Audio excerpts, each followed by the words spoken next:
물론 여긴 국민 라디오.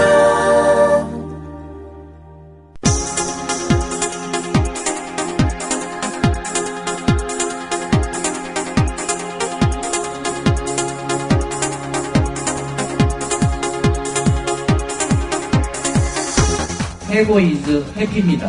쫄지 않습니다. 무슨 말든 할 수 있고 눈치 보지 않고 아무거나 할 수 있더라고요. 진실을 지키는 뉴스 바리케이드. 국민일보 해직 기자 조상훈의 뉴스바.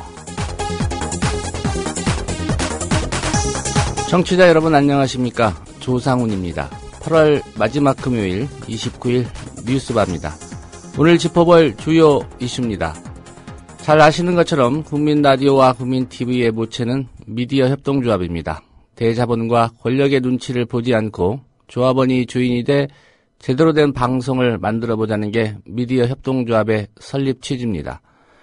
다른 분야에서도 대자본의 횡포에 맞서기 위해 협동조합을 꾸리는 사람들이 늘고 있습니다. 오늘은 대기업 프랜차이즈에 대항할 준비를 하고 있는 치킨 프랜차이즈 협동조합 얘기를 들어볼까 합니다. 협동조합형 치킨가게 UHC 치킨, 이른바 쿱스 치킨으로 새로운 도전에 나선 이민호 대표를 인터뷰하겠습니다. 금요일 영화 얘기를 나누는 날입니다. 영화 속 실화 이야기 최강희의 영실이에서는 헐리우드 실화 영화 체인질링이라는 작품으로 최강희 평론가와 얘기 나눠보겠습니다. 잠시 광고 듣고 다시 오겠습니다. 국민TV 조합원 여러분 안녕하세요. 팟캐스트 전문 호황기업 우진축산유통에서 국민TV 조합원 여러분을 위해 개념찬 추석 선물 세트를 준비했습니다. 바로 프리미엄 등급의 뉴질랜드산 청정우 선물 세트, 명절 선물용 가방에 야무지게 포장한 뉴질랜드 5kg 찜갈비 세트가 무려 99,000원. 현재 원가가 15% 이상 인상됐지만 전년과 같은 가격으로 판매한다고 하네요. 지금부터 9월 4일까지 주문하시면 원하시는 날짜에 순차적으로 배송됩니다. 가족들과 푸짐한 찜갈비도 먹고 국민TV도 풍성해지고, 이런 게 바로 일석이조 맞죠? 주문 전화 기다릴게요. 02-2634-6565 02-2634-6565. 정부에선 빚내서 집 사라는데 사야 할지 말아야 할지 모르겠어요. 사회생활 하려면 경제 지식이 필수인데 어디서 마땅히 배울 데도 없고. 아이고, 뉴스를 봐도 뭔 소리인지 한 개도 모르겠고 누가 좀 속 시원히 알려줬으면 좋겠습니다. 아직도 신문이나 주간지를 통해 정보를 얻으시나요? 이제 보다 정확하고 심도 있는 실시간 현실 경제 정보를 받아보실 수 있습니다. 대한민국 대표 민간 싱크탱크 김광수 경제연구소. 김광수 경제연구소의 경제시평으로 현실을 꿰뚫어 보십시오. 가입 문의는 031-908-0172. 검색창에 김광수 경제연구소를 검색하세요. 기업 회원들을 위한 경제 보고서도 있습니다. 조합원 스토리텔링님 신청 광고입니다. 겨울철 벨미 과메기 맛있게 드셨어요?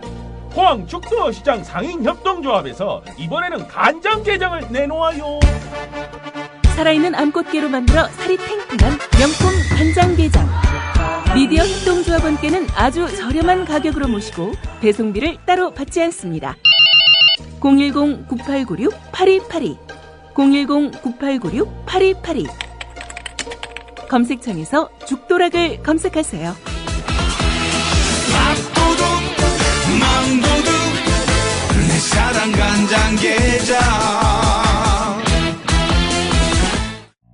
안녕하세요. 참여연대 대학생회원 이현정입니다. 참여연대 청년 모임인 청년의 사무국장을 맡고 있기도 합니다. 요즘 청년들에 대해 잉여다, 무력하다는 등의 비판이 많은데요. 청년은 청년인 우리 스스로가 그런 틀을 깨고 당면한 문제들을 더 적극적으로 해결하기 위해 만들어졌습니다. 배움으로 행동하고 연대한다는 슬로건을 내걸고 등록금과 취업 문제뿐만 아니라 어떻게 살 것인지에 대한 고민까지 20대로 살면서 마주하는 문제들을 청년들이 함께 고민하고 대안을 찾고 있습니다. 국민 라디오를 듣고 계신 청년 여러분, 요즘 우리 사회에 분노하고 답답했다면, 뭘 해야 할지 고민하고 있다면 참여연대로 오세요. 회원 가입은 홈페이지 www.peoplepower21.org 또는 전화 02-723-5300을 통해 할 수 있습니다. 시민의 힘으로 운영되는 단체 참여연대는 정부 지원금을 받지 않습니다. Breaking news regarding missing Malaysia Airlines Flight 3. So the United States is lowering the threshold for American. 日本と同じで現地予算やってるから意味がないんだ。环球消费调查，我们来说一种特殊的旅游。近年来呢，出国旅游。 출근길 국제뉴스 브리핑 장혜림의 월드 리뷰.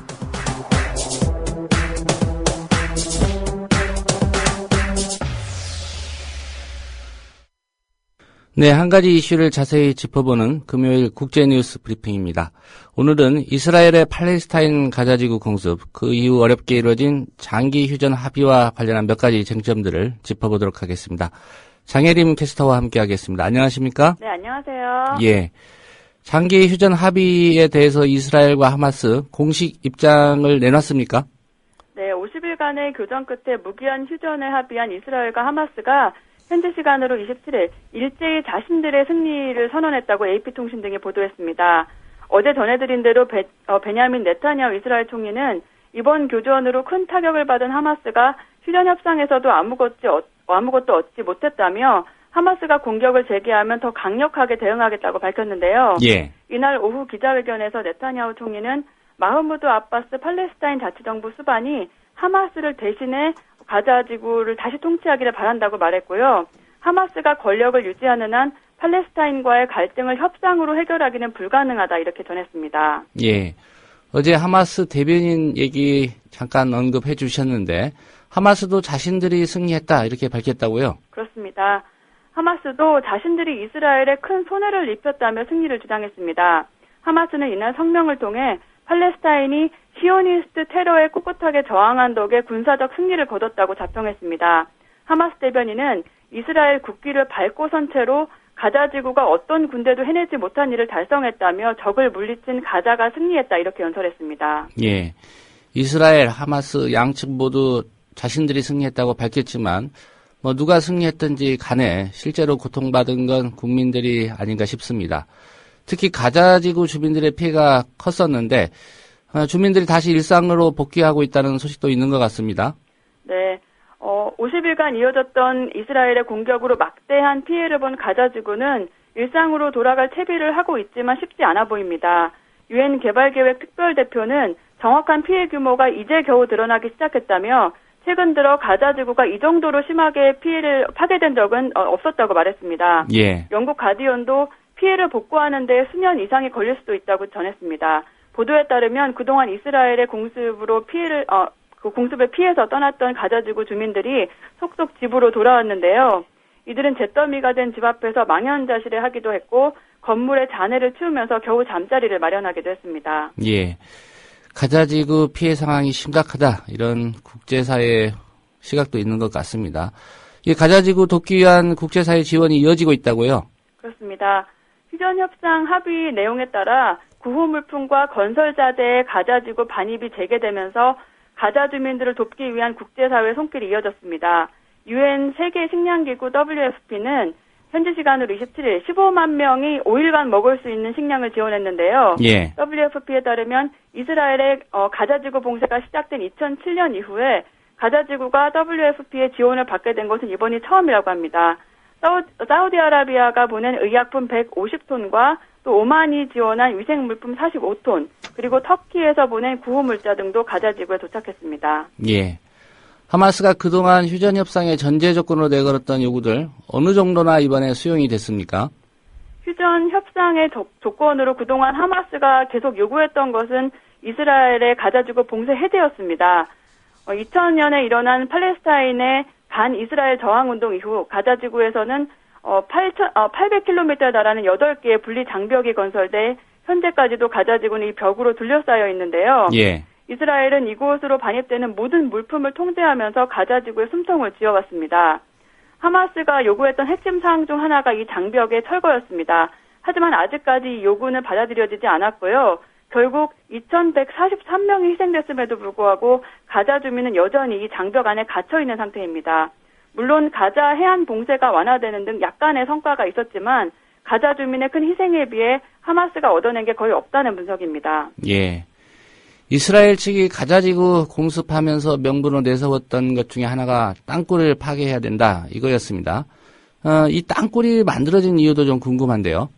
네, 말씀드린 대로 가자지구는 완전히 봉쇄돼 있기 때문에 이곳 주민들은 전기와 연료, 식량 그리고 의약품 등의 심각한 부족을 겪어왔는데요. 주민들은 가자지구에서 이집트나 이스라엘로 이어지는 땅굴을 통해 생존을 위한 생필품 교역을 해왔습니다. 예. 이스라엘은 이 땅굴이 팔레스타인 무장 조직의 무기 수입 경로가 된다면서 땅굴 파괴를 가자지구 침공의 주요 명분으로 삼았던 건데요.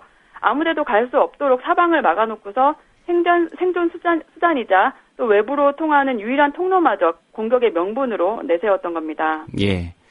양측 간의 휴전 협상이 이루어지긴 했지만 이스라엘과 하마스의 갈등 완전히 해소된 상황은 아닌 것 같습니다. 이 가자지구 문제에 대해 어떤 해법들이 제시되고 있습니까? 지미 카터 전 미국 대통령은 가디언에 기고한 글을 통해 가자지구 사태에 대한 해결 방안을 제시한 바 있습니다. 카터 전 대통령은 해결의 첫 단계로 유엔이 이스라엘의 가자지구 봉쇄를 반드시 끝내도록 해야 한다고 밝혔고요. 가자지구로부터 이스라엘과 이집트 그리고 지중해까지 사람과 물자의 자유로운 이동을 완전히 보장해야 한다고 강조했습니다. 예. 또 다른 해결책으로는 서방 국가들이 하마스를 합법적인 정치 단체로 인정해야 한다고 주장했는데요. 카터 전 대통령은 하마스가 2006년에 국제 감시하에 선거에 의해 권력을 잡은 정당이라며 하마스를 단지 군사 세력이 아닌 정치 세력으로 인정해야 한다 이렇게 설명했습니다. 예. 아쉽게도 장혜림 캐스터의 뉴스바 국제뉴스 브리핑은 오늘이 마지막입니다. 국민라디오 가을 개편에 따라서 다음 주부터는 다른 프로그램에서 장혜림 캐스터의 국제뉴스 브리핑을 듣게 됐습니다. 그동안 아침 이른 시각 매일같이 수고해 주셔서 고맙다는 말씀드립니다. 수고하셨습니다. 네, 감사합니다. 예.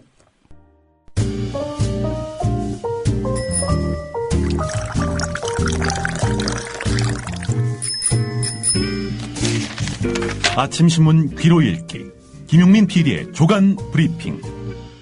네, 8월 29일자 조간신문이 전한 주요 기사 살펴보겠습니다. 김용민 PD의 조간 브리핑입니다. 안녕하십니까? 네, 안녕하십니까? 예, 오늘은 혈압이 오른 상태에서 브리핑을 시작해야 될 것 같습니다. 조선일보군요. 예, 사전에 그래서 혈압약을 먹고 왔습니다. 오늘 조선일보 3면 제목이 이렇습니다. 김영호 씨 주치의는 전 통합진보당 대의원이다. 이런 내용입니다. 서울 동부병원 3층 기자회견장에서는 보라색 상의에 흰 가운을 걸친 김영호 씨 주치의 이보라 내과과장이 마이크 앞에 서서 김 씨 상태에 대해 설명을 했는데 경찰 등에 따르면은 이보라 과장은 2012년 통합진보당 서울 마포구 앞 부위원장에 당선됐던 전 통합진보당 대의원이다. 이런 얘기입니다. 이게 참 웃음부터 나오게 됩니다. 왜 이 보라색 상의를 입은 것은 통합진보당의 당 색깔인 보라색이죠. 예. 예. 그걸 이야기하려 했던 것은 아닌지. 근데 또 이름이 이보라이기 때문에 예. 보라색 상의는 통합진보당 색깔을 상징하는 것이다. 차마 이런 글은 또 쓰기 민망했던 모양입니다. 그런 예. 내용은 없는데요. 예. 근데 보라색이라는 점을 첫 문장에서 다룬 점은 조선일보의 이런 어떤 의도가 또 엿보이는 대목이기도 합니다. 예. 그래서 어쨌다는 겁니까? 그래서 어쨌다는 겁니까? 예. 이 기사도 가능하지 않습니까? 예. 조선일보 이런 시각이라면. 예. 박근혜 대통령의 아버지는 전 일본군 장교. 이 기사 가능하잖아요. 예, 그렇습니다. 그럼 또 그래서 어쨌다는 겁니까? 이렇게 나올 거 아닙니까? 예. 그죠?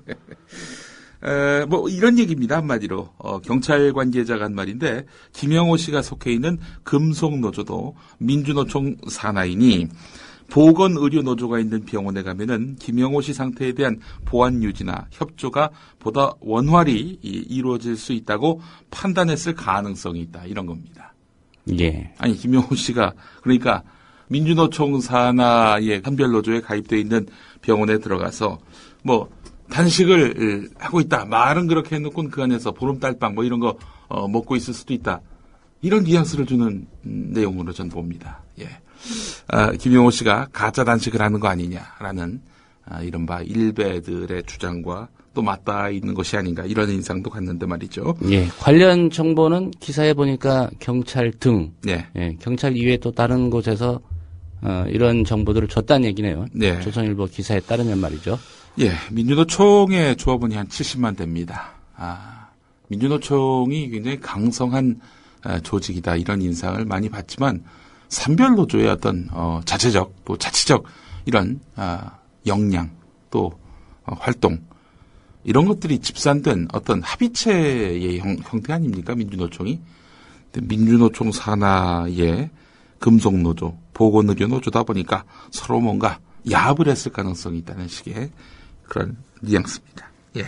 그럼 보건의료노조 산하가 아닌 병원 찾아가야 되겠군요. 예, 그렇습니다. 예, 그리고 통합진보당 대의원이 아닌 그런 통합진보당 출신이 아닌 그런 의사를 또 찾아다녀야 할 것이고요. 예.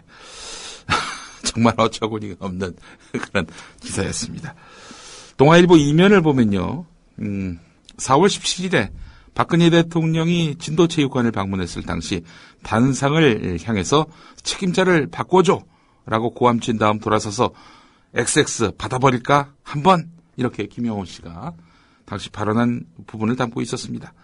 이에 대해서 김영호 씨가 해명을 했는데 경호원들을 향해서 한 말이다. 이런 겁니다. 아니 뭐 경호원이 아니라 대통령을 상대로 한 말이었다 할지라도 자식을 잃을 위기에 놓인 부모가 그런 말도 못합니까?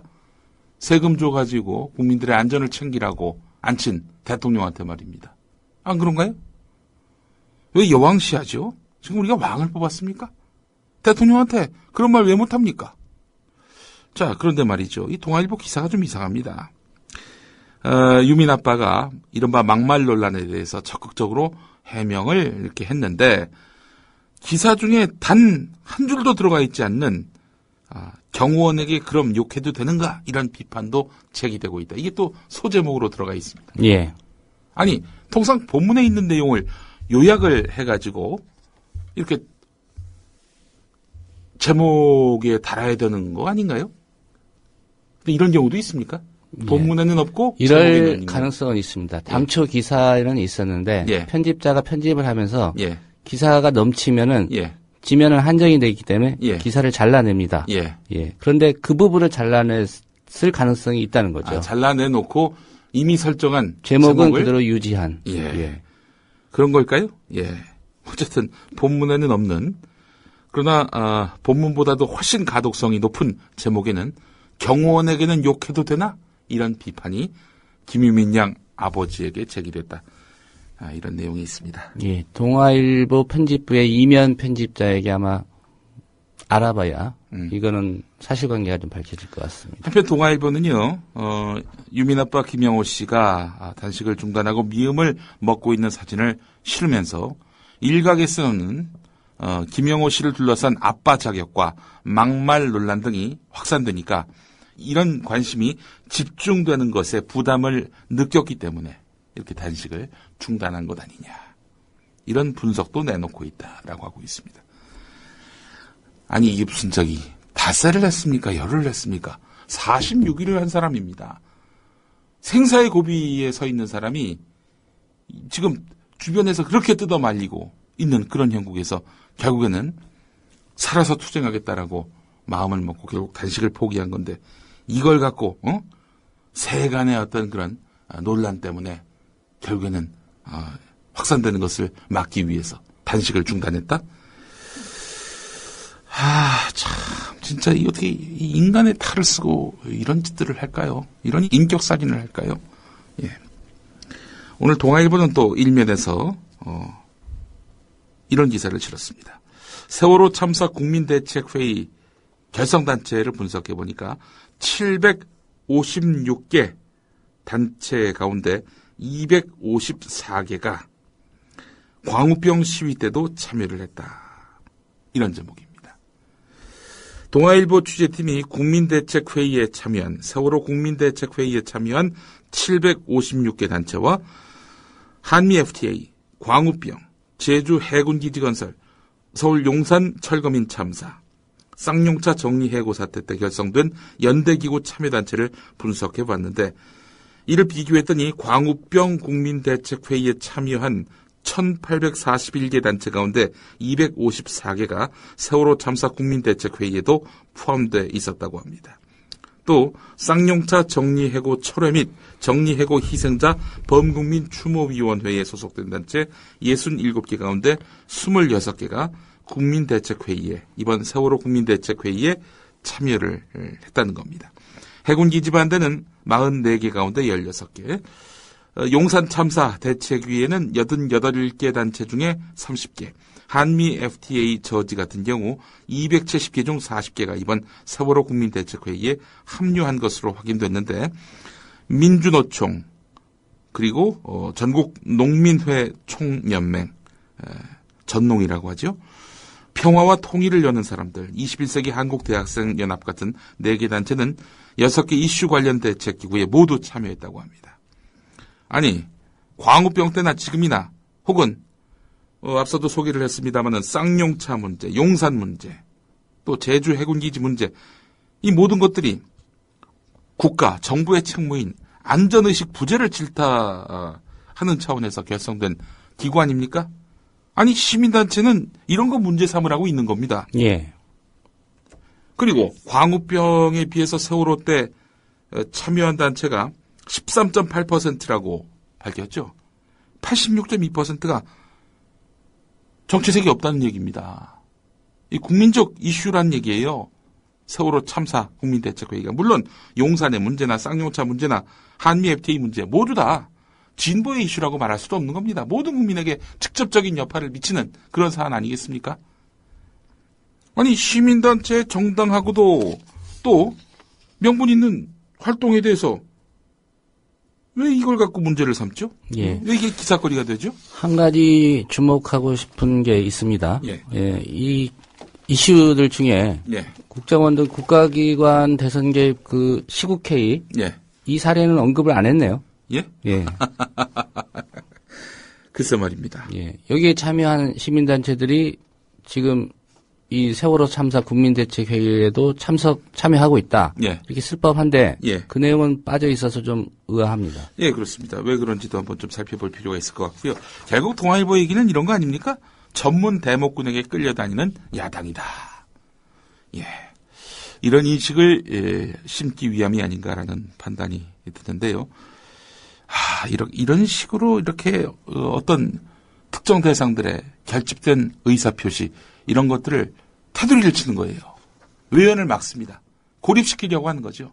더 이상 많은 국민에게 여파를 미치고 영향을 미치는 것을 차단하기 위한 이들만의 그동안의 위기 탈출 대책이었습니다. 여당과 정치적 이익이 맞닿아 있는 보수 언론의 상투적인 수법이죠. 우리 조상훈 국장님께 이거 한번 여쭤보고 싶습니다. 경찰이나 혹은 국정원이 김영호 씨의 당적을 뒤져보지 않았겠는가? 어떻게 보십니까? 당적이 있었습니까? 없었죠. 예. 있었다면 어땠을까요? 오늘 조선일보 이면이었던가요? 예, 3면. 김영호 주치의는 전 통합진보당 대의원. 예. 이 주치의 대신에 여기 김영호 씨가 뭐 당원이라고 기사가 나왔겠죠. 예.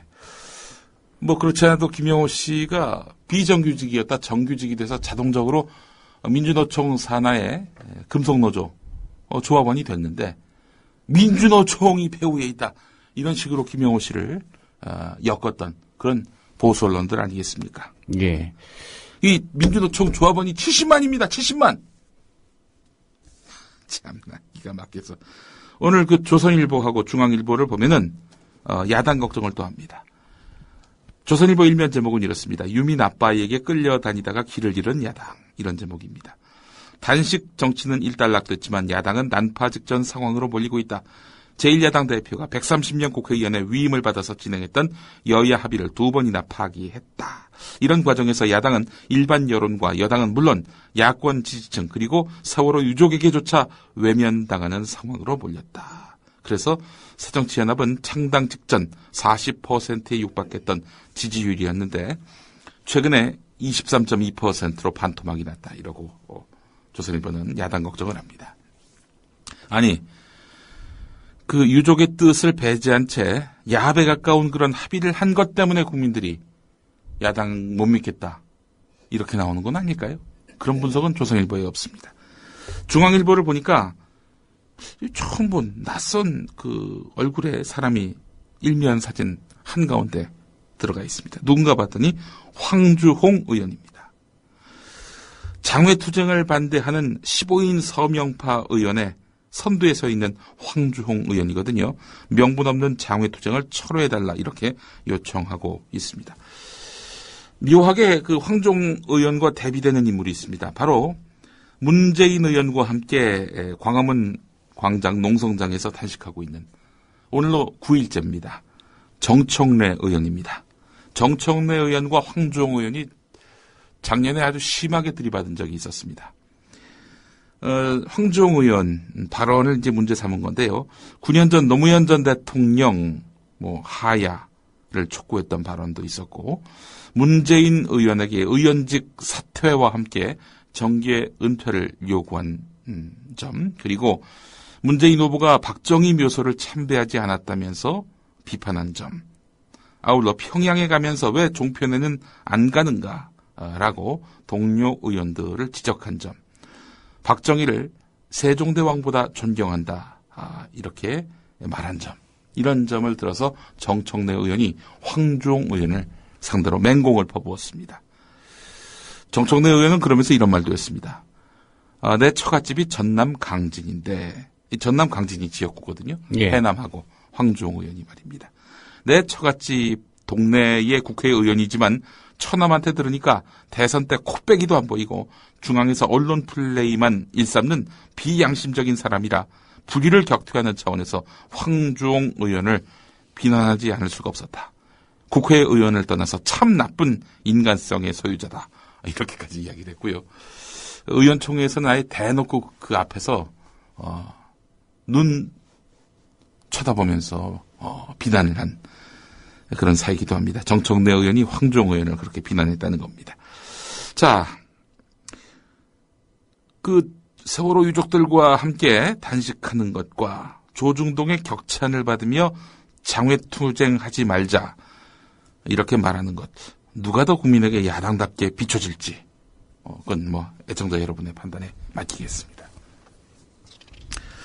전국 시장군수 구청장 협의회가 보도자료를 내고 더는 자력으로 복지비 부담을 감당하는데 한계에 이르렀다면서 전국 226개의 시장, 군수, 구청장은 조속한 시일 내에 우리 요구가 수용되지 않을 경우 복지 디폴트를 선언할 것이며 이 모든 책임은 중앙정부에 있다 이렇게 밝혔습니다. 협의회는 지난 7월부터 기초연금 제도가 시행되면서 지자체가 추가 부담해야 하는 관련 예산이 올해는 7천억, 내년은 1조 5천억이 됐다 이렇게 밝히고 있는데요. 무상보육 확대에 따라서 지방자치단체가 올해 부담해야 하는 예산이 작년보다 2,542억 더 늘어났다 이렇게 집계했습니다. 이거 보니까 이 기초연금 관련한 공약은 중앙정부에서 한 거 아닙니까? 아니 중앙정부에서 공약해놓고 이행은 전국 지자체가 다 알아. 책임을 다 떠넘기는 거 아닙니까? 아니 생색은 지들이 내놓고 왜 그거와 관련해서 뒷감당은 이 지자체 보고하라는 겁니까? 사실 그 참여정부 당시 때만 하더라도 지방교부금이 한 115% 증가했었습니다. 예. 그도 그럴 수 있었던 것이 국세긴 합니다만은 그 종합부동산세 있지 않습니까? 부자들 중에 9억 이상 집이 있는 그런 분들한테 걷었던 그 종합부동산세.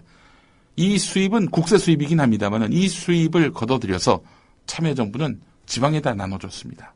그런데 MB정부 들어서 이 종합부동산세는 흐지부지 됐고요. 또 지방에 가야 될 돈들 아끼고 또 아껴서 4대강 사업에 갖다 썼던 거 아닙니까?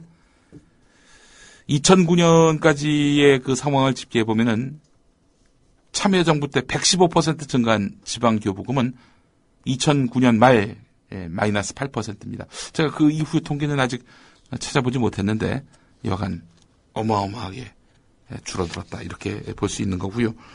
지금 박근혜 정부 들어서서 지금 무상보육 그리고 기초연금 이것도 물론 중앙정부가 이제 부담하는 몫도 있습니다만은 이거를 또 지자체의 상당 부분 떠넘겨버렸으니 이쪽에서 디폴트 선언 경고하지 않을 수 없는 상황이 된 거죠. 예. 동아일보 16면으로 가보겠습니다. 어처구니 없는 그런 내용의 기사가 사진과 함께 실렸습니다. 최근에 서울시 교육청이 애국가의 음을 낮춰서 부르도록 했습니다. 자, 그러자 부산 시립교향악단과 수원 시립교향악단 악장을 지낸 바이올리니스트 김필주 씨, 나이 60살인데 이분이 동창생 인터넷 커뮤니티에 애국가를 3도 낮게 부르면 단조의 기운이 느껴지며 아주 우울하고 어두운 맥 빠진 애국가가 된다 라면서 진보 교육감, 그러니까 조희연 교육감에 의해 시행된 애국가 낮춰 부르기는 전교조에서 애국가를 기피시키려는 전략으로 보인다. 이런 글을 올렸습니다. 그러면서 운동권 노래보다 애국가를 하위에 두려는 무서운 전략이라고 생각된다라고 덧붙였습니다. 기사 앞머리에 실은 겁니다. 예. 자, 이 글이 그래서 인터넷을 통해서 순식간에 확산됐는데 이 김필주 씨가 애국가는 기백이 있고 장엄해서 듣는 이들의 힘을 돋운다는 게 자랑거리인 만큼 다소 부르기 어렵더라도 원래대로 불러야 한다. 음역을 낮춘 애국가는 조기를 단 것과 다름없다. 조가다. 뭐 이렇게 주장을 했습니다. 자, 그런데 말이죠. 이 너무 어처구니가 없는 게 애국가 음역을 낮추기로 한 것은 문용린 전임 교육감 시절에 결정된 사안이라고 합니다. 문용린 교육감이 진보 교육감은 아니잖아요. 그죠? 문용린 교육감은 왜 이렇게 낮춰서 부르도록 했느냐? 학교 현장의 음악교사들로부터 애국가의 음이 높아서 변성기 학생들이 부르기 어렵다는 의견이 많았기 때문에 3도 낮게 음역을 바꿨다는 겁니다. 이보다 앞서서 역시 보수 교육감이 있었던 충북도교육청도 지난해 1월 음역대를 한두 단지 낮춰 부른 애국가 CD를 만들어서 초중고등학교에 배포한 바 있었습니다. 뭐 논란은 여기서 끝나는 거네요. 예. 전교조 음모론. 아예 성립이 안 되는 거 아닙니까? 아니 성립이 안 되면 그 아까운 지면 왜 이런 기사를 싣죠? 동아일보 제목이 이렇습니다. 음역 낮춘 애국가 씁쓸한 음모론. 네. 이 음모론이 씁쓸하다는 건지 네. 이걸 제기한 분 있죠. 네. 예, 이게 씁쓸하다는 건지 명확하지는 않습니다. 그렇습니다. 아니 동아일보 오늘 지면 모자라서 본문에 있는 내용을 뺀 걸로 보이는데 말이죠. 또 본문에 없는 내용이 부제에 그렇게 들어간 걸 보면 말입니다. 경호원에게는 욕해도 되는가 이러면서 김영호 씨를 비난했던 그런 내용. 이와 관련한 그런 편집 사고가 있어 보이는데 다른 면에서는 지면이 남아서인지 예. 뭐 가치도 없는 그런 내용의 기사를 실어서 정작 올해 광복절 행사 때도 이 지장조로 애국가를 불렀다고 기사에 있네요. 네, 그렇습니다. 예. 그러니까 중앙정부 행사 때도 그렇게 낮춰 부렸다는 거 아니에요. 박근혜 정부를 지금 전교조가 핸들링할 수 있는 건가요? 예. 어처구니 없는 기사를 왜 실었는지 모르겠습니다. 동아일보 16면에 관련 기사가 있습니다. 교육 관련한 기사가 하나 더 있습니다. 이 경향신문 1면에 실린 건데 교육 관료를 하다가 초중등 사학으로 가서 임원이 된 사람이 전국적으로 168명에 달하는 것으로 나타났다는 겁니다. 사학으로 간 교피아 10명 가운데 7명은 초중등 사학의 지도 감독을 담당하는 교육청 출신으로 분석됐다는 겁니다. 사학에 포진한 교육 관료들이 결국 사학의 민원 창구가 되고 교육당국의 감사를 막아내는 방패막이 역할을 하고 있다. 이런 얘기입니다. 한겨레 오면을 가보겠습니다. 이 서울 송파구 석촌 지하차도 일대에서 발견된 동공 7곳. 이거는 지하철 9호선 시공사인 삼성물산의 부실 시공 때문이라고 서울시가 밝혔는데요. 자, 그런데 지하철 9호선 이 시공 한 곳은 삼성물산이지만 발주한 곳이 어디입니까?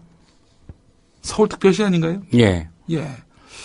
지하철 공사가 허술하게 진행됐는데도 시공사가 결국 책임지는 턴키 방식, 그러니까 턴키라고 하는 것은 설계와 시공을 일괄 입찰하는 걸 말하지요.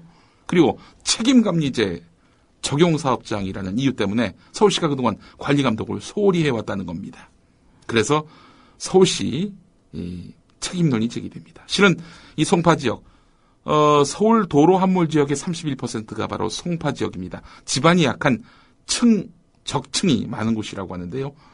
그 공사가 그래서 정교하고 감독이 철저했어야 하는 건데 서울시는 법적 책임을 인정하지 않고 삼성물산 보고 복구하라 이렇게 하고 있다는 겁니다. 자, 이런 가운데 같은 면에 있는 기사 이것도 주목됩니다. 서울시가 석촌 지하차도 초대형 동공의 발생 원인을 지하철 9호선 공사 탓이라고 결론을 내렸지만은 서울 전역에서 발생하고 있는 대부분의 싱크홀은 낡은 하수관로에서 물이 새어나면서 지반이 무너져 생긴 것으로 분석됐습니다. 낡은 하수관로를 일괄적으로 다 교체하지 않는다면 이 싱크홀 문제는 더 심각해질 가능성이 있지 않겠습니까? 실제로 이런 형태의 싱크홀은 해가 갈수록 더 늘어나고 있는 상황입니다. 서울시는 지금 예산이 부족해서 획기적인 그런 그 낡은 하수관로 교체 작업을 못하고 있다 이렇게 밝히고 있는데 그렇다면은 어느 날 갑자기 차를 몰고 간데 땅이 확 걸려질 수 있는 이런 상황에 서울 시민들 모두가 노출돼 있다 이렇게 말할 수 있는 거 아니겠습니까? 비단 서울시뿐입니까? 낡은 하수관로. 예. 여기서 물이 새 나가면서 지반이 약해지고 있는 이런 현상. 이거 진짜 이건 남의 일이 아닙니다. 한겨레 12면을 보겠습니다. 이배용 한국학중앙연구원장. 과거에는 이제 한국정신문화연구원장이었는데요. 이분이 외부 강연으로 10달 동안 1,337만 원을 벌어들인 것으로 드러났습니다. 근데 모두 업무 시간에 이루어진 외부 강의라고 합니다. 강사료가 고액인 점도 아무래도 논란거리가 될 것으로 보이는데요. 원장이 2주에 한 번꼴로 특강을 이유로 해서 자리를 비워도 이 업무에 전혀 지장이 없다면 원장직이 뭐하러 있는 건지. 예, 이 원장직 연봉이 1억이 넘습니다. 예. 한겨레 신면을 보겠습니다. 대형마트 올 추석날 영업할까요? 이마트와 홈플러스는 대부분 연다고 합니다. 사실 고객이 평일에 47% 그리고 매출이 평일에 55%입니다.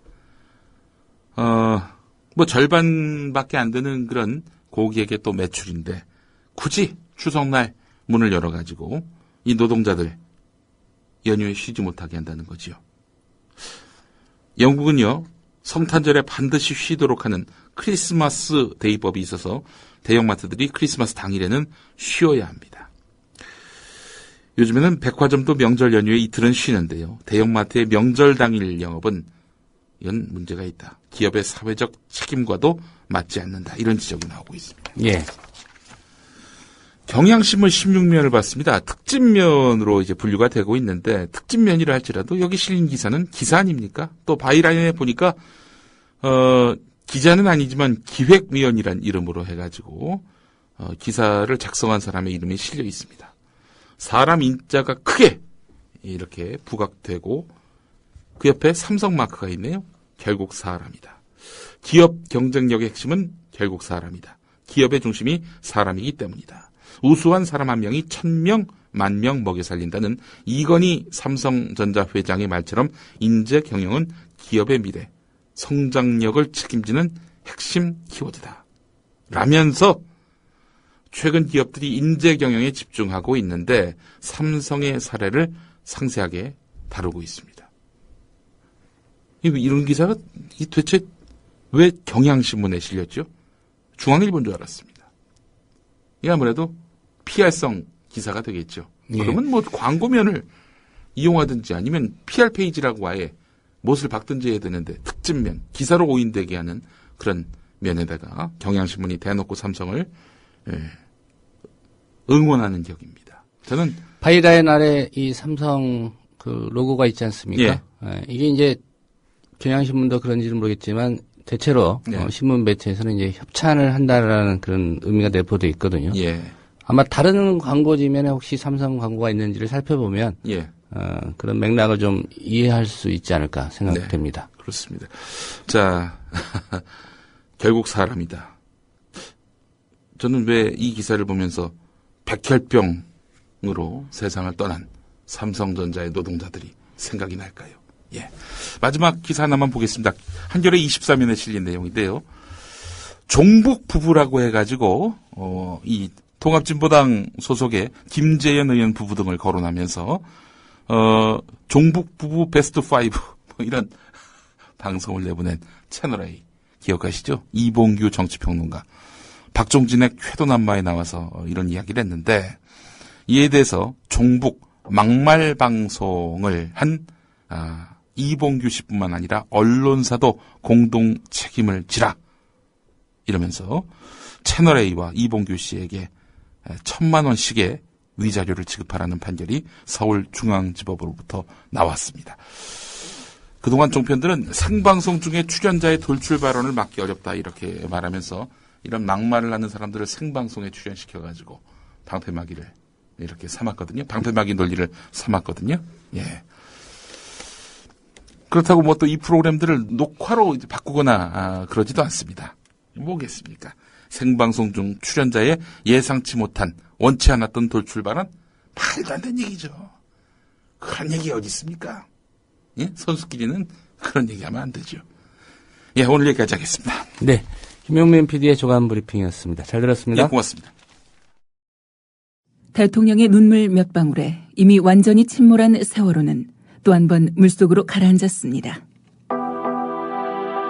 수학여행을 가던 길이었는데 정말 다행스럽습니다. 전원이 다 구조됐다는 소식, 이 소식 전해드립니다. 군 당국은 해군 함정들은 물론이고 육군과 공군까지 동원 가능한 모든 전력을 침몰 사고 현장에 급파했습니다. 그 담화 내용을 보면요, 예상을 뛰어넘은 일종의 국민들한테 좀 충격을 좀 준 것 같습니다. 그런 면에서 본다면 대통령의 이제 담화는 매우 성공적이었다, 저는 그렇게 보여지고요. 유병헌 씨의 도피를 돕다가 체포된 30대 여성 신모 씨의 모발과 순천 별장에서 가져온 체액이 묻은 휴지의 DNA 검사 결과가 언론이 사회의 공기라고요? 갈 길을 잃어 표류하면 흉기가 될 수 있습니다. 권력과 자본으로부터 완벽하게 독립한 협동조합 언론, 미디어 협동조합. 조합원이 돼 썩지 않도록 계속 커가도록 힘이 돼주십시오. 조합원 가입은 미디어 협동조합 국민TV 홈페이지에서 하실 수 있습니다.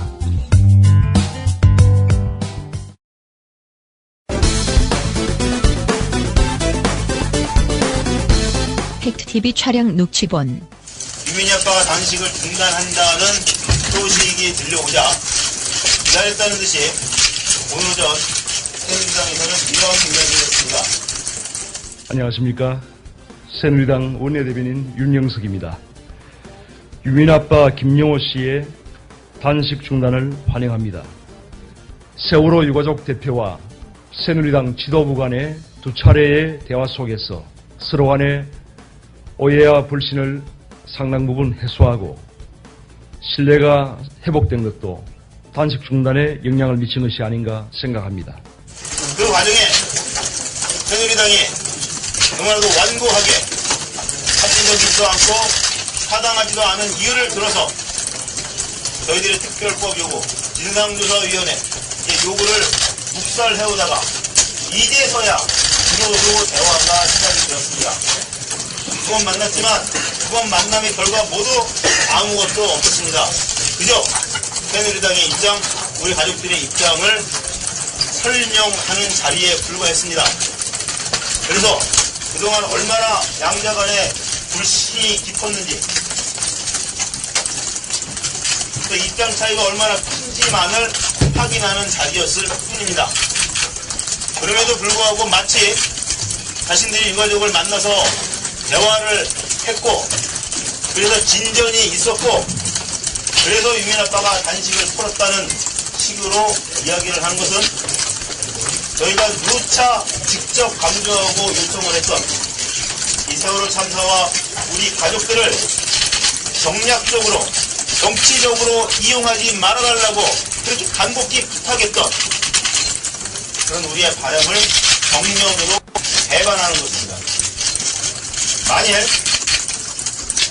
이러한 입장을 당장 철회하거나 또는 사과하지 않는다면 우리 가족들과 대화하는 것이 진심 어린 자세가 아니라고 판단을 하고 당장 대화도 중단할 수 있음을 분명히 말씀을 드립니다. 새누리당은 더 이상 착각하지 마시고 오히려 부끄러워하십시오. 그러자 새누리당 윤영석 대변인 추가 브리핑이라는 이름으로 다시 서는데 유민 아빠 김영호 씨 단식 중단에 관한 오전 브리핑에 오해가 발생하였습니다. 이에 대해서 설명을 드리고자 합니다. 세월호 가족대책위원회에서는 오전 브리핑에 대해 김영호 씨의 단식 중단이 새누리당과 세월호 유가족 간의 두 차례 만남의 성과인 양 발표했다고 지적을 했습니다. 이 브리핑의 진위는 두 차례의 만남 속에서 서로 간의 오해와 불신을 어느 정도 해소하고 신뢰 회복의 계기가 되었다는 것을 말씀드리고자 한 것이었습니다. 김영호 씨의 단식 중단이 새누리당의 두 차례 만남의 성과로 인해 이루어진 것은 아님을 밝혀둡니다. 세월호 참사와 세월호 유가족들을 정치적으로 이용하려는 의도는 전혀 없으며 앞으로도 그러한 행위를 결코 하지 않을 것임을 밝힙니다. 아울러 기존 발언을 철회하고 사과드립니다.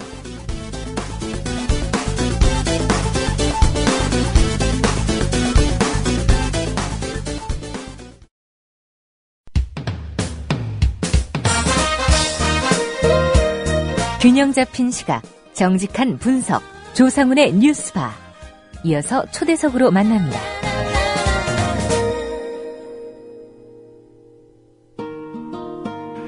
네, 갖은 횡포로 가맹점주들을 괴롭힌 대형 치킨 프랜차이즈의 굴레에서 벗어나 치킨 협동조합을 일군 사람이 있습니다. 한 언론은 그의 도전을 치맥 반란 이렇게 표현했습니다. 을살리기 새희망 협동조합을 모체로 하는 UHC 치킨, 이른바 쿱스 치킨을 창업한 이민호 대표 오늘 만나보겠습니다. 이 대표님 안녕하십니까? 예, 안녕하십니까? 예. 우선 을살리기 협동조합, 쿱스 치킨, 현재 협동조합 창립을 한 단계인지, 예. 어떤 과정이 있는지 좀 궁금한데요. 예. 저희는, 지금, 창업 시점에 발기인 5분 사업자가 이렇게 창업을 하게 됐고요. 예. 현재, 지난주부터 저희들이 홍보 브로셔 등을 제작해서 홍보를 지금 하고 있고요. 조합에 가입 문의를 하고 관심을 갖고 계신 분들이 한 20여 분 된 걸로 생각이 되고요. 예. 저희들이 운영하고 있는 카페 회원도 한 40명 가까이 이렇게 들어와 있는 상태입니다. 예. 초기 발기인 5분은 다 이게 치킨점 하시던 그런 분들인가요? 예, 이제 저희는 조합원 구성이 공급하는 공급 사업자하고 그다음에 치킨 점주 입장에서 판매하는 판매 사업자 이렇게 두 부분으로 구성이 되어 있는 다중이해 관계 협동조합인데요. 그 구성 인원 중에 3분은 공급 사업자 쪽으로 이렇게 주로 돼 있고 물론 그분들이 아마 치킨점을 더 다시 낼 수 있는 그런 상황이고요. 예. 2분은 치킨점을 운영하고 계신 분입니다. 예. 그러면 그 창립총회는 언제쯤 가질 계획이십니까? 창립총회는 이제 설립 절차에서 이미 창립총회가 먼저 이루어지면서 설립이 되기 때문에요. 예. 창립총회는 두어 달 전에 이미 이루어졌고요. 가졌고요. 지금 이제 조합원 모집하고 홍보하는 단계에 지금 들어와 있는 거죠. 예. 그러면 이민호 대표께서 이사장이신가요? 예. 예. 이사장님이라고 불러야 되겠군요. 예. 예. 쿱스 치킨이 이제 기존의 대형 치킨 프랜차이즈 업체들과 차별화되는 점, 어떤 점이라고 보십니까?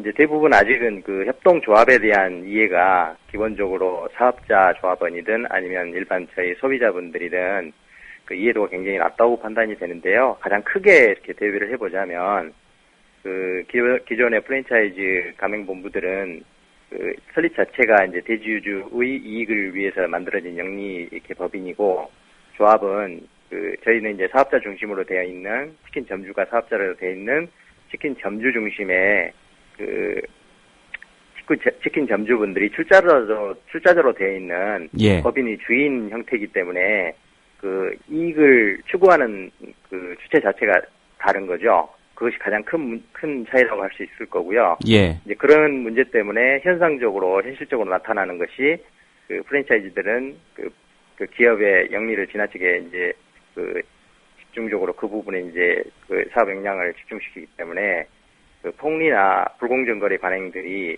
그 상당히 만연할 수 있는 그런 구조고요. 예. 그 협동조합이라고 한다면 출자자들이 스스로 이렇게 자발적으로 그 법인을 설립을 해서 그 자신들의 권익을 보호하고 거기서 창출되는 그 추가 이윤이나 이런 부분들을 소비자들한테 그 사랑을 받기 위해서 그 소비자 서비스를 다 강화시키는 그런 구조라고 볼 수 있겠습니다. 예.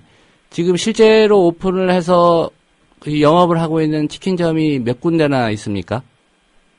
지금 현재는 두 분 소비자분이 아직까지 저희 쿱스치킨 그 상호를 내걸고 공식 그 영업을 시작한 건 아니고요. 예. 간접적으로 그 이제 두 매장에서는 간접적으로 이렇게 이제 간판을 기존에 있던 간판과 그리고 현재 있는 간판을 이렇게 동시에 걸어놓고 지금 이제 그 쿱스치킨으로 변화하는 그런 과정에 있습니다. 조합 자체의 모든 준비도 한 70-80%가 지금 이루어져 있고요. 예. 실제로 이제 가장 중요한 점주분들이 장사를 하시려면 이제 싼 가격에 그 재료를 구매를 해서 판매할 수 있는 그런 물류가 중요할 건데요. 물류가 저희들이 이제 공급할 수 있는 체계는 다 준비가 됐습니다. 예. 다만 이제 홍보 브로셔라든지 뭐 이런 그 광고 전단이라든지 이런 부분을 적용을 해서 이제 완벽하게 쿱스치킨으로 바뀌어져 있는 그런 매장은 아직은 없습니다. 예. 그럼 언제쯤이면 그 소비자들 입장에서는 쿱스치킨 뭐 포털이나 이런 데 검색해서 한번 배달시켜 먹어볼까? 이거 가능해질까요? 그거는 저희들이 이제 조합원이 얼만큼 확보되느냐 문제인데요. 저희들이 1차적으로 서울 경기에 이제 영업 역량을 최대한 집중을 할 거고요. 예. 물론 지방은 이제 지사가 이렇게 있어야 이게 이제 생닭 신선육이 공급이 되기 때문에 그 가능해지는데요. 그래서 그 이제 지방 지사분들은 이렇게 지금 현재 섭외를 하시는 분이 한 2분 정도 계신데요. 예. 뭐 그렇게 준비가 상당히 걸릴 거고 서울 중심으로 하게 됐을 경우에 한 뭐 20-30 조합원 정도가 이렇게 이제 저희 간판을 걸고 영업을 시작하게 된다면 소비자분들이 어느 정도 접근성을 가질 수 있지 않을까 그런 생각을 갖고요. 예. 그 기간은 이제 저희들이 홍보하고 그다음 언론 관심이나 이런 부분들이 어느 정도 되느냐에 따라서 진행이 될 수 있을 텐데요. 저희 생각에는 금년 안에 최소한 서울 경기에서는 한 100조합원 정도를 예. 이렇게 그 목표로 지금 저희가 영업 활동을 하고 있습니다. 예. 지금 한참 홍보하고 계신다고 말씀하셨는데 기존에 이제 그 치킨 브랜드들은 뭐 유명 연예인들 내세워서 쉽게 TV로 광고하지 않습니까? 예, 그렇죠. 예. 그럼 쿱스치킨은 지금 어떻게 홍보를 하고 계십니까?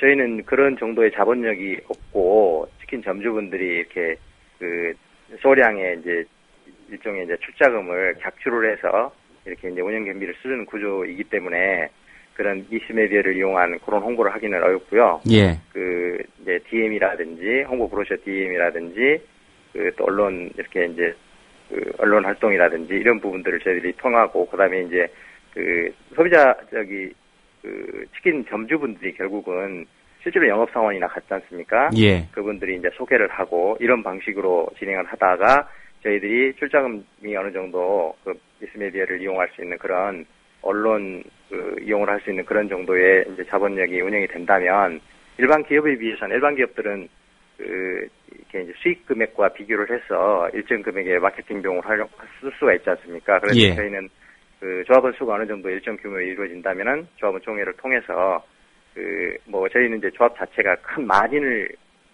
얻기 위해서 이런 법인 활동을 하는 건 아니지 않습니까? 그래서 그 객출금 수준 내에서 저희들이 그런 홍보 활동을 할 수 있는 비용을 지출할 수 있는 그런 의결만 된다면 저희는 적극적으로 그런 이제 홍보 비용을 지출을 하면서 조합을 이렇게 확대해갈 생각입니다. 예. 보도를 보니까요, 프라이드 치킨 기준으로 한 마리 가격이 15,000원이다 이렇게 책정을 했다 이런 기사를 봤습니다. 소비자들 입장에서는 그래도 협동조합이 운영하는 그런 치킨 가게니까 가격 면에서 좀 이점이 있지 않을까 이런 기대를 할 것 같기도 한데 네. 이 15,000원 가격을 이렇게 정한 특별한 이유가 있습니까? 예, 있습니다. 이제 대부분 그 치킨 프랜차이즈들이 그 소비자뿐만 아니라 이렇게 치킨 사업자들한테 불공정 거래나 폭리를 이렇게 폭리 구조의 어떤 그런 영업 활동을 하는 불공정 관행이 어디에서 나오느냐면요. 사실 그 치킨 유통의 그 구조나 이런 것들이 굉장히 혼란스럽고요. 예. 잘 알 수 없는 구조로 돼 있습니다. 이게 영세하고 그렇기 때문에요.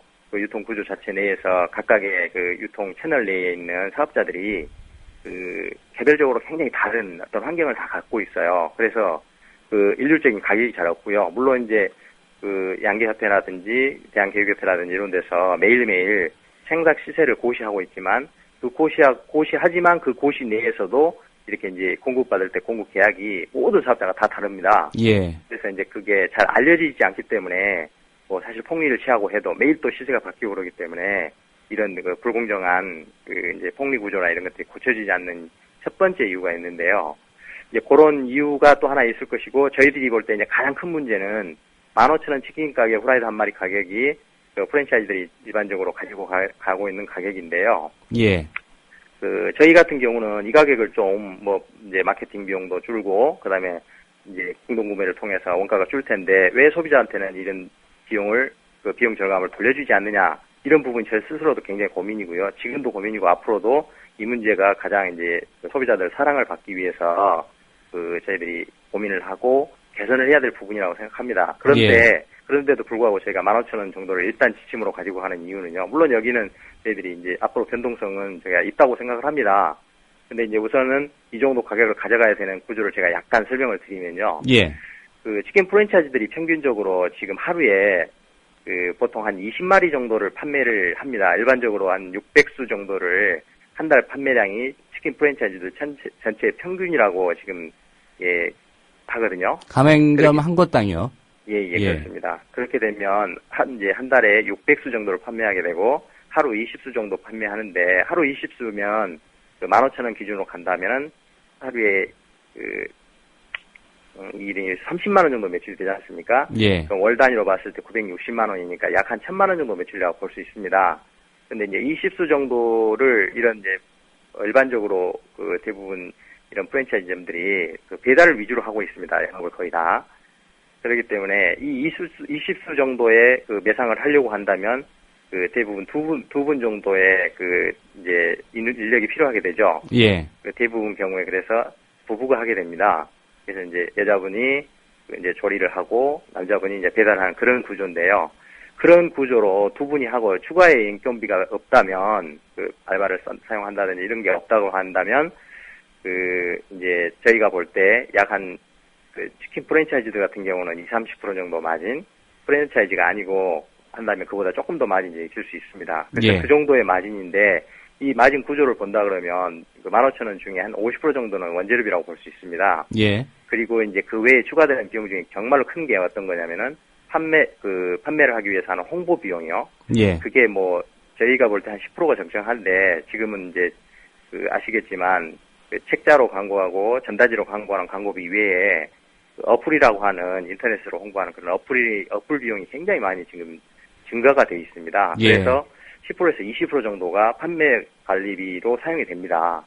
이제 그런 구조, 그러니 한 3,000원 정도 되겠죠. 그리고 배달 비용이 또 문제인데요. 그 이제 점주분이 직접 배달을 하게 될 경우에는 배달 비용이 들지 않지만 요즘에는 이제 그 알바도 사용하고 심지어는 배달 대행 업소를 사용하기도 합니다. 예. 그랬을 때 원가가 거의 대동소이합니다. 그러면 한 배달당 소비자들이 그 배달을 직접 전화해서 하는 게 이 가게 운영하시는 분들한테는 그런 비용 절감에서 좀 이득이 되겠군요. 그러니까 직접 하게 된다면은 그렇죠. 소비자들이 전화를 해서 배달을 하기 때문에 배달 예. 비용이 한 3,000원 정도 든다는 겁니다. 예. 예, 그래서 배달 비용 한 3,000원 정도 하고 그다음에 광고 비용이 그 거의 유사한 2,000원에서 3,000원 정도 이렇게 비용이 들어가는 굉장히 그 채소상이 나빠진 상태죠. 결국은 그런 금액을 빼게 되면 치킨 점주한테 돌아가는 마진이 거의 없게 됩니다. 결국은 치킨 점주가 자기 수익을 높이려고 한다면 배달 스스로 하고 예. 광고 비용을 최소화시켜야 되는 그런 숙제가 있죠. 근데 그 비용이 이제 지금이 상당히 무한 경쟁 상태잖아요. 지금 예. 이렇게 이제 늪을 계속 저희가 빠져나오고 있지 못한 그런 경제 구조이기 때문에 광고비 지출은 줄이기 어려운 그런 상태이기 때문에 굉장히 이제 이렇게 치산성이 악화되어 있는 그런 상태인데요. 결론적으로 15,000원 가격을 낮추게 되면 지금 말씀드리겠지만 960만 원 매출에 대략 1,000만 원이라고 본다면 실제로 점주분들의 마진은 프랜차이즈들이 저희들이 볼 때 한 20% 정도 저희처럼 조합을 운영한다면은 여기서 한 10%에서 15% 정도 마진 차이가 날 수 있습니다. 예. 결국은 1,000만 원에 30% 마진이 난다면은 부부가 둘이 이용하는데 300만 원 정도. 한 사람이 한 150만 원 버는 꼴이네요. 그렇죠. 예. 그런 꼴이고 프랜차이즈들은 그보다 좀 더 낮고요. 예. 그러고 이제 본인이 배달을 좀 최대한 많이 하고 한다면 조금 더 높은 구조로 올라갈 수가 있는데 그렇다고 보면 20%에서 한 40% 정도의 수익 구조로 가져갈 수 있다고 보여집니다. 예. 결국은 그래서 이 부분이 이제 치킨 프랜차이즈들한테 상당히 이제 과도하게 이런 생산성을 악화시키는 요인이 되고 거기에 이제 그 외에 이제 이렇게 불공정 행위라든지 그런 부분들이 참 많이 있기 때문에 사업자들이 이렇게 조합 형태로 공동구매를 하고 생산성을 개선시키고 거기에서 나오는 이제 반사이익을 소비자들한테 예. 다시 서비스를 할 수 있는 더 좋은 서비스를 할 수 있는 이런 구조를 갈 수 있는데 지금 15,000원 고민이 바로 그 부분에서 나옵니다. 결국은 일 매출량이 작기 때문에 15,000원 이하로 떨어지게 되면 평균적인 매출이 너무 작아서 사실은 인건비가 잘 나오지 않는 굉장히 힘든 그런 업종이라고 볼 수가 있는 거죠. 예. 예를 들면 저희 같은 경우가 구역에 치킨점들이 한 60개 정도가 됩니다. 그래서 정말 치열하고 이제 치킨점주들의 마진이 거의 인건비 외에는 없는 정도 수준 이렇게 지금 되고 있기 때문에 예. 협동조합 필요성은 정말 중요하다고 할 수 있습니다. 결국은 15,000원이 만약에 이제 치킨 점주분들이 여건이나 환경이 좋아지고 광고 같은 경우도 저희들이 이제 대량으로 광고를 접근할 수 있는 상태가 돼서 광고비를 전략하고 그다음에 배달 어떤 그런 부분도 저희들이 공동구매나 이런 어떤 체계를 구축을 할 수가 있다면 여기서 10% 정도, 20% 정도 마진을 또 개선할 수 있겠죠. 예. 일단은 15,000원으로 책정을 처음엔 하셨다 이런 말씀이군요. 그렇습니다. 그래서 예. 이제 개별적으로 상황은 많이 다르죠. 광고비도 그렇고 예. 배달비도 그렇고 본인들이 다 할 수 있는 그런 여건이라면 이제 소비자들한테 조금 더 1,000원이든 2,000원이든 이렇게 원가 절감 부분을 돌려줄 수 있는 여지는 있습니다. 그래서 저희들이 그 부분 가격까지 모든 점주분들한테 이렇게 통제를 할 수는 없고요. 기본적으로 15,000원 정도의 저희들이 지침을 가지고 운영을 할 수 있다. 실제로 이제 점주분들이 이렇게 조합에 참여할 때 이 부분에 대해서 굉장히 민감합니다. 왜냐하면 정말로 저희들이 이제 지금 제가 광고에 이번 기사가 나온 뒤에 댓글도 제가 많이 봤는데요. 소비자들이 주로 강조심을 갖고 있는 부분은 적은 가격에 이렇게 이제 조합은 공급해야 되지 않느냐 이러는 게 참 많더라고요. 물론 저희들도 예상하고 있었지만 예. 그러나 그런 한계가 있기 때문에 점주분들 입장에서는 지금 소비자분들이 15,000원이 지금 롯데 통큰 치킨 이후에 치킨은 일반적으로 폭리다 이런 인식이 많이 배어져 있는 것 같아요. 예. 근데 저 같은 경우는 또 유통업을 정사를 했었기 때문에 저가 치킨들에게 치킨 공급도 많이 해봤고 판매량도 봤는데요. 사실은 소비자분들이 저가니까 많이 구매해주는 그런 공식은 성립실질 하지 않습니다. 예. 점주분들 그걸 많이 알죠. 10,000원에 판매한 걸, 15,000원에 판매한 거를 10,000원으로 한다 그러면 좀 줄지는 물론 당연히 매출은 좀 더 늘 수가 있죠. 그러나 점주들이 이익도 는다고 보기는 실제로 어렵습니다. 알겠습니다. 그런 부분도 이제 가격을 저희들이 가지고 고민을 할 수밖에 없는 그런 이제 이유가 됩니다. 예. 기존의 프랜차이즈 가맹점, 여기 좀 문제가 많아서 결국은 협동조합 형태로 지금 치킨을 만들겠다 이렇게 시작한 거 아니겠습니까? 어떤 좀 문제점들이 있었습니까? 직접 경험해 보신 게 있다면 좀 짚어주시겠습니까? 이제 첫 번째로 치킨 프랜차이즈들이 치킨 가맹 점주들한테 이렇게 이제 불공정하게 하는 대표적인 것은 이제 가격이겠죠. 저희가 이제 협동조합이 공급하는 가격과 그 전에 협동조합을 하기 전에도 제가 이제 점주들 카페를 만들어서 이 가격에 대한 것들을 점주분들에 알리려는 시도를 많이 했습니다. 예. 그럴 때 제가 그때 조사해본 걸로 이렇게 보면 평균적으로 프랜차이즈 가맹점들이 닭 한 마리당 한 1,000원에서 1,500원 정도의 더 많은 마진을 가져갑니다. 물론 유통업체에서 봤을 때 이건 어마어마한 금액입니다. 예. 1,000원만 갖고 가정하더라도 하루에 아까 말씀드렸듯이 한 달에 평균 600수 정도를 판매를 한다고 봤을 때 그걸 뭐 1,000원에 600수 곱하기 이제 1년에 12달이니까 이 금액이 약 한 72억 정도 됩니다. 그게 순수 마진이잖아요. 이게 매출이 커지는 거기 때문에요. 예. 이런 어마어마한 금액이기 때문에 이 폭리 부분이 과연 정말 프랜차이즈들이 이 정도의 가격을 이렇게 이제 이게 적정한 것이냐 하는 의문이 들 수밖에 없고요. 예. 가장 큰 문제는 이제 폭리 문제라고 볼 수 있습니다. 그러니까 본사만 이익을 크게 가져가고 정작 예. 영업하고 그 가맹점 운영하시는 분들은 큰 이익이 없다 이런 말씀인 거죠? 예, 그렇죠. 그러니까 가맹점 수익을 착취하는 구조라고 저는 생각을 합니다. 예.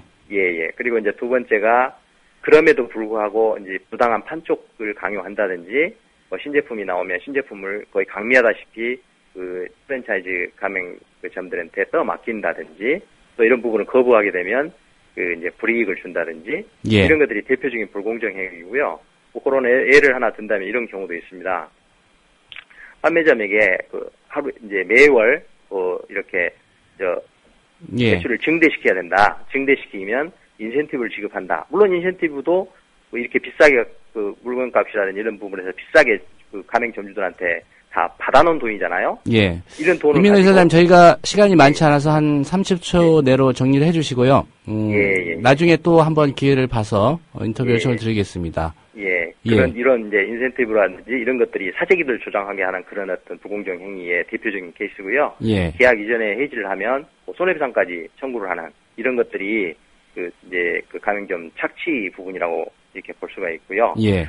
예, 그리고 이제 뭐 저희들이 협동조합을 하게 되면서 이제 처음 시도이기 때문에 여러 가지 어려움과 난관에 이제 봉착할 수 있다고 보여지고요. 예. 경쟁적인 문제도 있고 계획력, 판촉 이런 부분들 참 많이 어려움이 있습니다. 예. 그래서 이런 부분들이 저희들이 이제 극복해야 될 숙제라고 생각이 되고요. 예. 이제 언론이 이제 관심을 갖고 이런 부분들을 저희들을 조금 이렇게 지원을 해주시고 도와주신다면 저희들이 예. 이렇게 극복하고 성장해 가는데 큰 주춧돌이 될 것이라고 생각이 되고요. 예. 미디어 협동조합도 이렇게 저희들이 관심을 갖고 이렇게 이제 배려를 해주신 분들 거에 대해서 정말 심심하게 저희가 감사 말씀을 드리고요. 미디어 협동조합도 저희들이 소비자 입장에서 좋은 방송을 해주시고 이렇게 도움을 주시기 때문에 많은 저희 국민들이 참여를 해서 예. 미디어 협동조합도 발전을 했으면 좋겠고 또 저희한테도 이렇게 홍보도 좀 해주시고 이렇게 관심을 가져주시고 사랑을 좀 해주셨으면 좋겠습니다. 예. 뭐 협동조합끼리의 연대가 협동조합 법에도 규정이 되어 있기 때문에 그 부분은 저희가 또 다른 방향으로 협력할 수 있도록 한번 방안을 찾아보겠습니다. 오늘 말씀은 여기까지 듣고요. 다음에 또 한번 인터뷰 요청을 드리도록 하겠습니다. 고맙습니다. 예, 감사합니다. 예. 을살지기 세이방 협동조합을 모체로 해서 UH 치킨, 이른바 협동조합 치킨입니다. 쿱스 치킨 창업한 이민호 협동조합 대표 이사장이죠. 인터뷰였습니다. 여러분께서는 지금 국민일보 해직기자 조상훈이 진행하는 국민라디오 아침 시사 프로그램 조상훈의 뉴스바를 듣고 계십니다.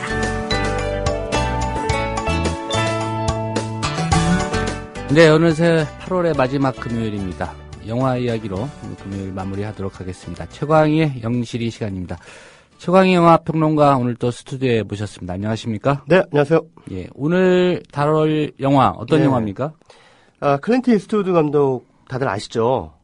뭐 굉장히 유명한 할리우드의 거장 감독이잖아요. 예, 배우 출신의 감독이죠. 배우 때는 이제 서부 영화에서 좀 많이 봤죠. 예, 황야의 무법자라든가 석양의 무법자 이런 영화들, 석양의 무법자 뭐 이런 작품들로 굉장히 전 세계적으로 유명세를 얻었고 나중에는 뭐 더티 해리라고 하는 그 형사 시리즈로 또 상당히 인기몰이를 했던 그런 배우입니다. 근데 용서받지 못한 자라든가 뭐 그랜 토리노 이런 또 걸작들을 만든 또 거장 감독이기도 해요. 나이가 벌써 80이 넘었는데도 계속해서 좀 창작 활동을 하고 있는 그런 감독입니다. 우리나라에도 좀 이런 노익장을 과시하는 감독들이 좀 많이 계시면 좋을 텐데 현재로서는 좀 뭐 임권택 감독이 거의 유일하다 대비할 정도로. 임권택 감독은 지금 인천 아시아 경기 대회 쪽 연출을 하고 계신가요? 임권택 감독은 최근에 화장이라고 하는 영화를 연출했고요. 예. 그 작품이 지금 베니스 영화제에 지금 출품이 돼 있습니다. 비경쟁 부문에 지금 출품이 돼 있는 상황이고요. 예. 어찌됐든 그 계속해서 70 이후에 그 창작 활동을 하는 감독들이 굉장히 가물에 콩나드는 것도 사실 한국 영화계에 어떻게 보면 좀 문제라면 문제예요. 일본 같은 경우에도 그 얼마 전에 개봉한 그 동경가족 같은 작품도 야마다 요지라고 하는 코스네 감독이 만든 작품이거든요. 그래서 뭐 돌아가시기 직전까지 작품 활동을 하는 거를 왕왕 볼 수가 있는데 한국 같은 경우에는 아예 기회 자체가 주어지지 않을 뿐더러 또 그 일종의 뭐랄까요 그 좀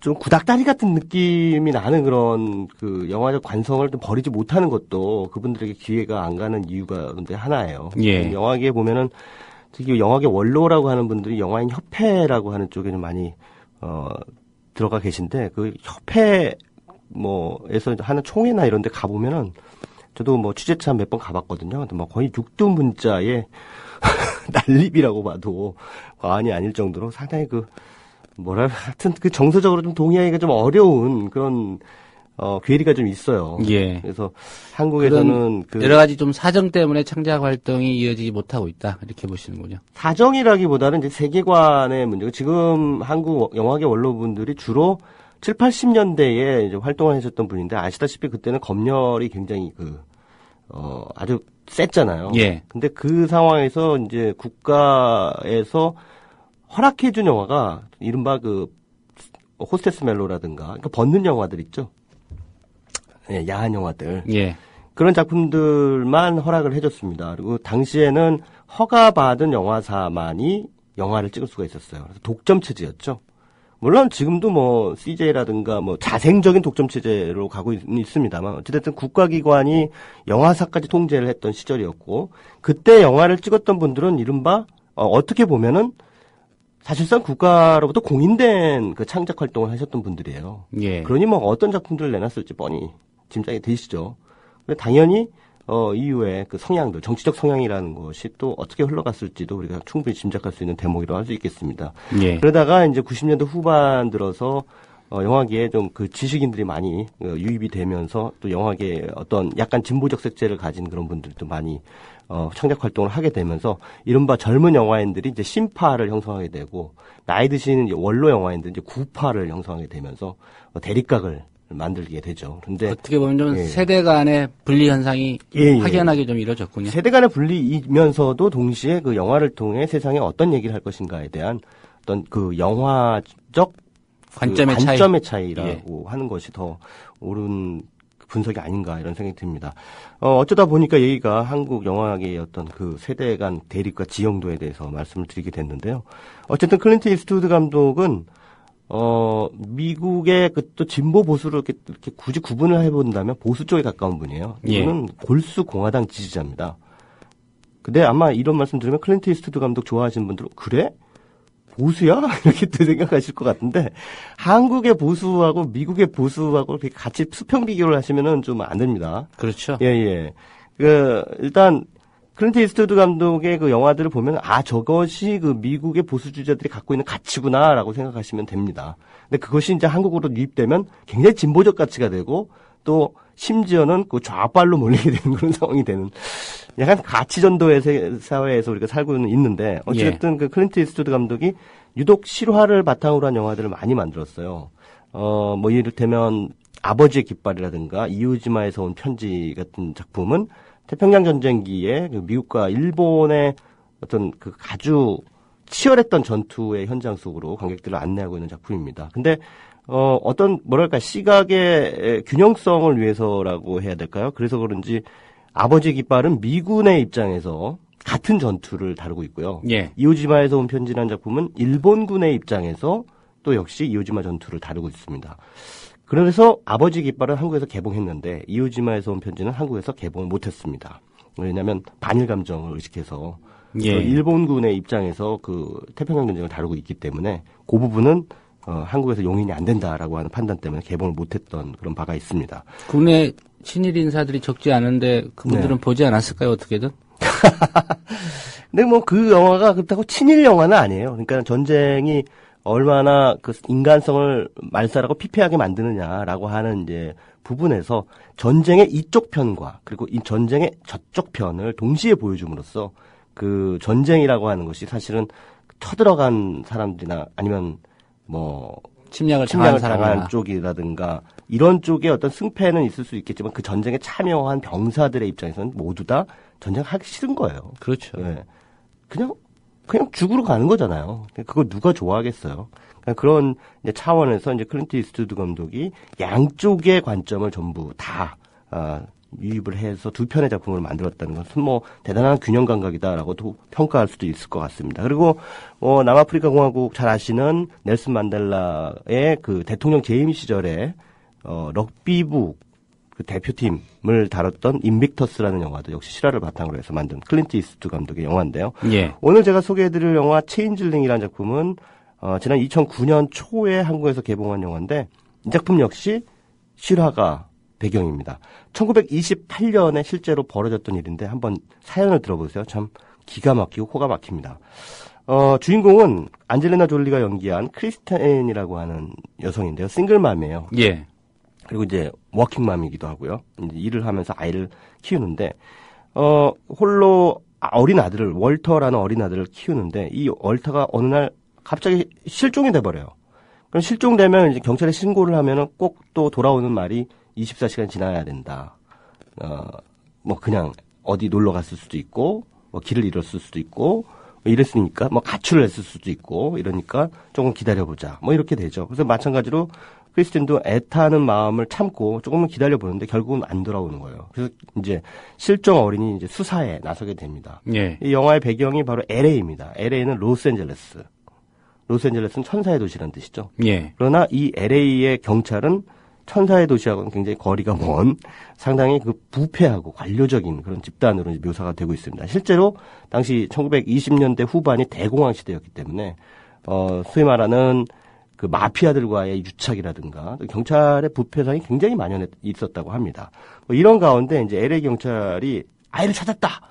그래서 데리고 오는데 그 아이가 아닌 거예요. 월터가 엉뚱한 아이를 데리고 와서 월터라고 우기는 겁니다. 그러니 엄마 입장에서는 엄마가 아무리 무식한 여자라고 할지라도 자기 아이 못 알아보겠어요? 그러니까 경찰이 그러는 거예요. 몇 개월이 지나서 애가 쑥 커버려서 당신이 못 알아볼 수도 있다. 근데 이 아이는 또 웬일인지 또 크리스틴을 보고 엄마 해요. 근데 크리스틴 입장에서 봤을 때는 전혀 자기 아이가 아니거든요. 얘는 내 애가 아니다라고 경찰한테 얘기를 하니까 경찰이 오히려 크리스틴을 이 여자 정신병자다. 자기 아들을 아들이 아니라고 지금 우기고 있다라면서 정신병원에 감금을 해버립니다. 지금 이게 실화죠? 네. 예. 실제로 있었던 일입니다. 영화 같은 얘기인데 이게 실화라는 얘기죠? 네네. 그래서 그동안 쭉 LA 경찰이 얼마나 부패했느냐를 비판해왔던 그 목사가 있었어요. 굉장히 양심적인 목사. 존 말코비치가 이 역할을 맡았는데 이 목사가 도와줘서 간신히 크리스틴이 병원을 탈출합니다. 그리고 나서 이제 LA 경찰국과의 전면전을 시작하죠. 근데 그때 얼마나 무능하고 또 얼마나 썩어 빠졌는지를 폭로하는 그런 전쟁을 이제 시작하게 됩니다. 그러니까 이게 지금 실화라고 지금 말씀을 드리지 않고 줄거리를 이렇게 쭉 말씀드리면 에이 너무 극단적이다 이렇게 생각하실 분들도 계실 것 같아요. 근데 세상에는 상식으로는 이해할 수 없는 일들이 또 버젓이 벌어지잖아요. 예. 그런 의미에서는 이 영화의 그 이야기도 같은 맥락에 있는 상식적으로는 도저히 이해할 수 없지만 실제로 벌어졌던 그런 사건이라고 볼 수가 있겠습니다. 근데 클린트 이스트우드 감독이 왜 이 사건을 굳이 영화로 만들었을까? 어떤 의미 부여를 하고 싶었던 것일까? 이런 건 질문을 좀 던져볼 필요가 있을 것 같아요. 예. 제 생각에는 개인과 공동체의 안전을 지켜야 하는 게 공권력이잖아요. 근데 오히려 그 공권력이 개인과 공동체의 안전을 지키지도 못할 뿐더러 그것을 또 기만해버린다면 거기에 당하는 당사자는 얼마나 무기력에 휩싸이게 되겠어요. 이런 상황을 클린트 이스트우드 감독이 묵직한 연출로 보여주고 있는데 예. 그 실화를 굉장히 충실하게 재현함으로써 더더욱 힘을 얹어놓고 있습니다. 그러니까 말하자면 1928년대 미국이란 시대가 자기 아들도 못 알아본다고 모성을 모욕한 거죠. 그죠? 그 시대가 모성을 모욕한 것이라고 할 수 있겠죠.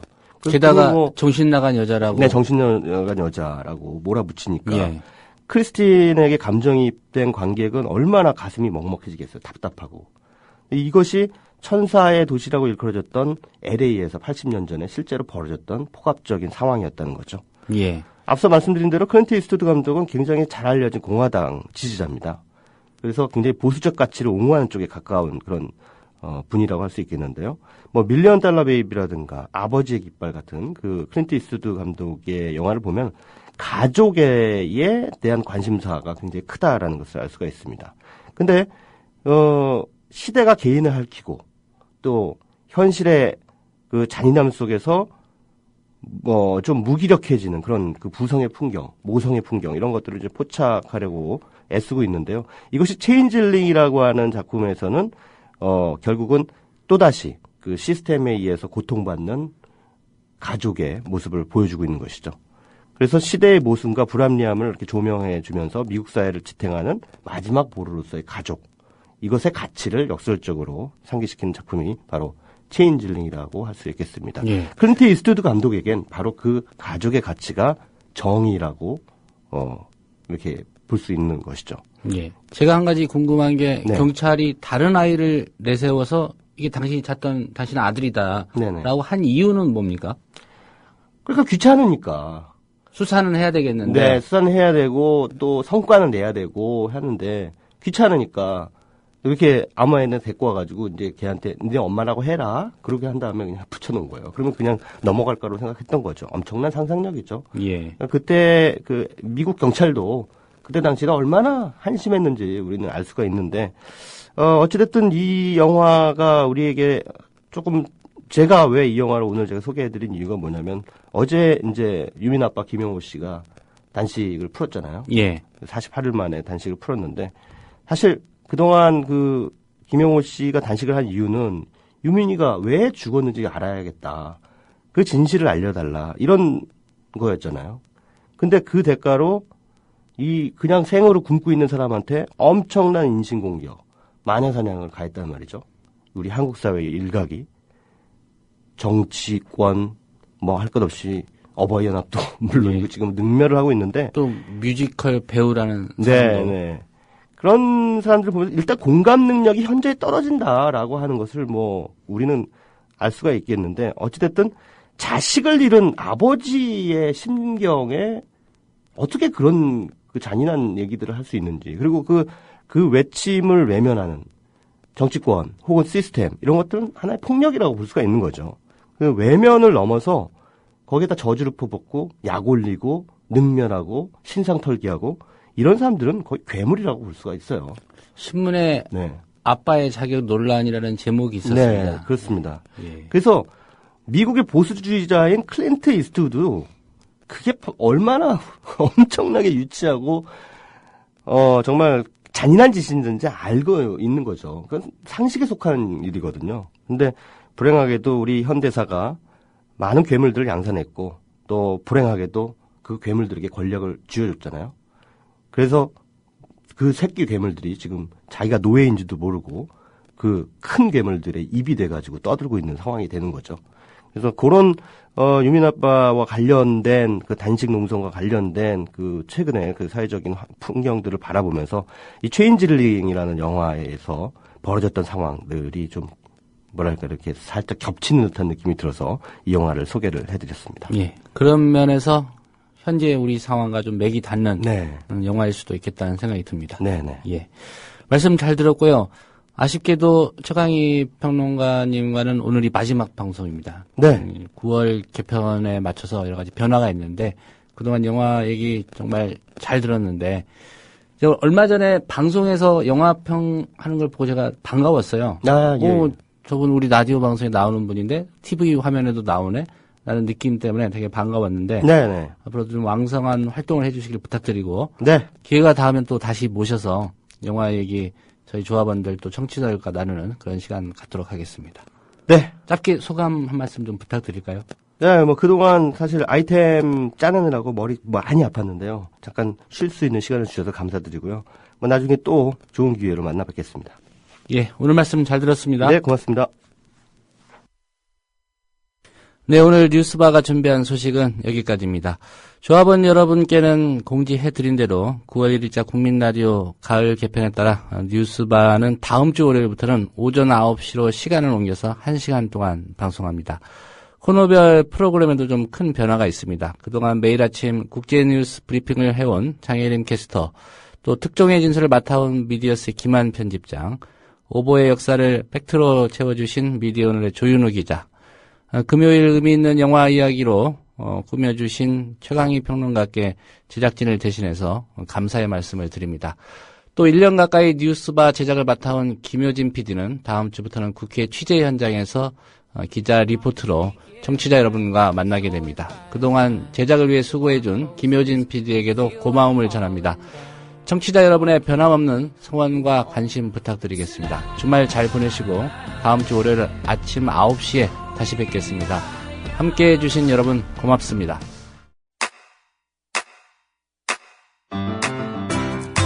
국민라디오 지지하는 4가지 방법 아시나요? 다운로드하기, 별점 주기, 댓글 달기, 구독하기.